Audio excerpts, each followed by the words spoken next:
je voudrais vous allez, bon, moi ça a été une découverte pour moi, de pouvoir remarquer que les scarabées, qui sont l'un des plus grands pollinisateurs après les abeilles, vient du compost. Je vous explique. Ce que vous voyez dans ce composteur, bon, c'est un composteur, hein, naturellement. C'est un panier à ordures, ordinairement, que nous avons transformé en composteur. Donc nous avons mis des matières organiques biodégradables dedans. Il y a le reste de cuisine, il y a les fruits pourris, avariés, il y a les déchets de cuisine, notamment les épluchures de fruits, de l'igname et autres que nous avons compostés. Donc tout ça là, nous les avons compostés, nous avons mis dans le processus d'hygiénisation. Donc voilà, là où nous sommes arrivés.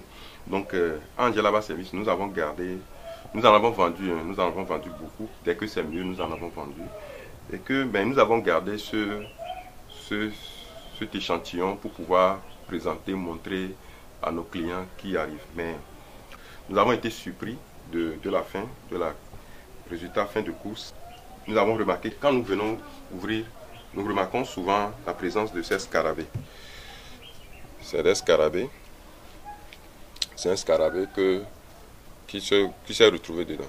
Donc souvent nous remarquons, nous avons cherché à savoir d'où viennent-ils. Est-ce que, puisque le dispositif est fermé, le composteur est fermé, comment arrive-t-il à rentrer dedans? Donc c'est plus tard que nous avons remarqué que quand vous faites du compostage, vous allez remarquer que dans le compostage, il y a les asticots qui apparaissent dedans. Les asticots qui se retrouvent dedans. Donc les asticots, bon, tels que vous le voyez, les asticots tels que vous le voyez, donc ils se métamorphosent. Donc c'est les asticots qui forment ce cocon. Ce cocon-là, c'est des asticots qui le forment. Voilà. Bon, ça, je suis en train de gâcher la fête, hein. Donc les asticots, ils forment ce cocon. Voilà, quand ils forment le cocon, ils se métamorphosent dedans. Donc comme par exemple ici, je vais ouvrir, vous allez voir, hein. On va gâcher un là pour vous montrer. Voilà. Donc ils sont en phase de métamorphose. Voilà. Donc ça va se métamorphoser, c'est ça. Et ça va devenir scarabée. Donc ça va devenir ça. Ça va pousser des ailes et ça va devenir scarabée. Or, nous savons que ces scarabées-là, nous savons bien tous que ces scarabées-là sont les plus grands pollinisateurs, après les abeilles. Donc c'est des choses qui... C'est des insectes qui voltigent de fleur en fleur et qui nous donnent des fruits. Or, nous avons remarqué que avec la présence, l'utilisation outrance des insecticides, des pesticides et des herbicides, il y a plein d'insectes qui ont disparu. Les abeilles, il y a une majeure partie des abeilles qui ont disparu. Les scarabées aussi ont disparu. Et avec d'autres insectes que vous connaissez, par exemple la menthe religieuse. Est-ce que vous avez une fois encore vu ça? Ceux qui sont à Lomé, avant à Lomé, tu peux voir la menthe religieuse au cours d'une semaine, au moins tu peux le voir une fois. Et quand il pleut, il y a des petits insectes qu'on appelle insectes de pluie, très rouges, qui sortent de la terre, qui sont rouges, tout rouges là, avec la peau sous forme de velours. Aujourd'hui, vous ne les verrez plus.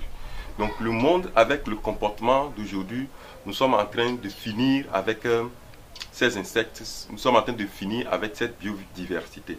Donc nous, Angelaba Service, dans le domaine du compostage, dans le domaine de l'environnement, dans le domaine de la biodiversité, nous voulons exhorter chacun à pouvoir faire du compostage dans sa maison.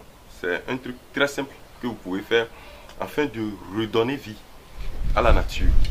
Parce que sans cela, si nous sommes en train de finir avec la biodiversité, cela explique comment nous sommes en train de finir avec nous-mêmes.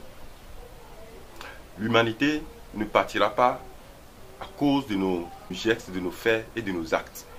Il serait bien que nous changions de comportement en faisant certaines choses. Les compostages, c'est très facile à faire. Si vous avez un composteur, les matières organiques, les épluchures de fruits, les épluchures de tubercules, les feuilles d'arbres sèches, les déchets de cuisine, le reste alimentaire et même les déjections humaines et animales, vous pouvez les composter. Donc tout ça là, vous les compostez et vous allez pouvoir redonner vie à la terre. Si vous les mettez tout ça là dans